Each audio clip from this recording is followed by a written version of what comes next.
दिल्ली में ओमिक्रॉन के 4 और नए मामले सामने आए। राजधानी में केस बढ़कर हुए 10।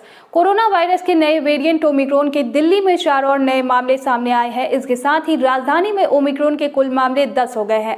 हालांकि दिल्ली के स्वास्थ्य मंत्री सत्येंद्र जैन ने कहा है कि अभी 9 मरीज LNJP अस्पताल में भर्ती है, जबकि 1 डिस्चार्ज हो चुका है। इनमें कोई भी गंभीर मामला नहीं है।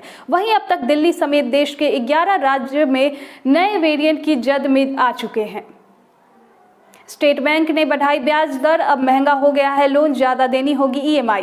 भारतीय रिजर्व बैंक द्वारा दरों पर यथास्थिति बनाए रखने के लिए अपने फैसले की घोषणा के कुछ ही दिनों बाद SBI ने आधार दर पर वृद्धि की है। बीते 8 दिसंबर को RBI ने दरों पर यथास्थिति बनाए रखने के अपने निर्णय की घोषणा की थी। फिलहाल रेपो रेट 4% और रिजर्व रेपो रेट 3.35% है। ओमिक्रॉन पर टॉप साइंटिस्ट ने कहा, अभी कोई फैसला करना जल्दबाजी, दिसंबर अंत तक करे वेट। IGIB के निर्देशक डॉक्टर अनुराग अग्रवाल ने कहा कि लोग अभी भी ओमिक्रॉन को महसूस नहीं कर रहे हैं। लोगों को तुरंत समझना चाहिए कि व्यक्तिगत सुरक्षा उपायों से ही उन्हें लंबे समय तक मदद मिलेगी। उन्हें मास्क पहनने और कोविड प्रोटोकॉल का पालन करने से महत्व को समझना चाहिए। अलीगढ़ में AIMIM नेता के ज्यादा बच्चे वाले बयान पर भड़के अयोध्या के संत, बोले जनसंख्या बढ़ाकर संसाधनों पर कब्जे की साजिश। हनुमानगढ़ी के पुजारी राजू दास का AIMI के जिलाध्यक्ष गुफरान नूर के बयान पर कड़ी प्रतिक्रिया दी है। पुजारी राजू दास ने कहा कि नूर देश के 75% मुस्लिमों की भाषा बोल रहे हैं। अल्लाह की देन बच्चे नहीं है, इनकी मानसिकता जनसंख्या बढ़ाओ और संसाधन पर कब्जा करो की है। उन्होंने कहा कि हिंदुओं को जातिवाद मानसिकता को छोड़कर जागरूक होने की जरूरत है। ऐसी भाषा शैली बोलने वालों के खिलाफ कार्रवाई होनी चाहिए। विराट कोहली ने BCCI से विवाद के बाद बेटी वामिका को लेकर की अपील। एयरपोर्ट की फोटो हुई वायरल।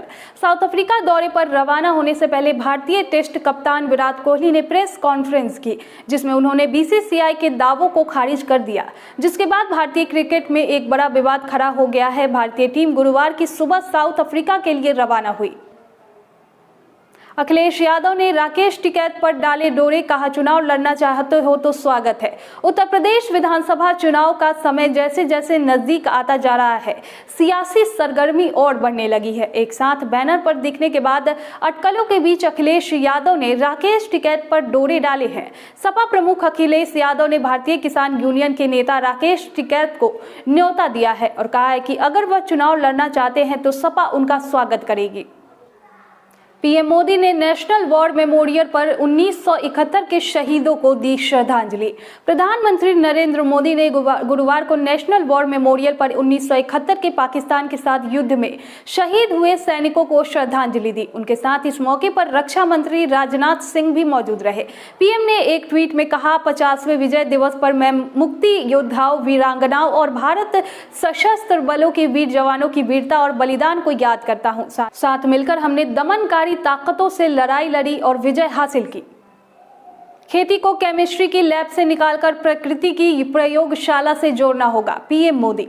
प्रधानमंत्री नरेंद्र मोदी ने कहा, यह सही है कि रसायन और उर्वरक से हरित क्रांति में अहम रोल निभाया है, लेकिन यह भी उतना ही सच है कि हमें इसकी विकल्पों पर भी साथ ही साथ काम करना होगा और अधिक ध्यान देना होगा।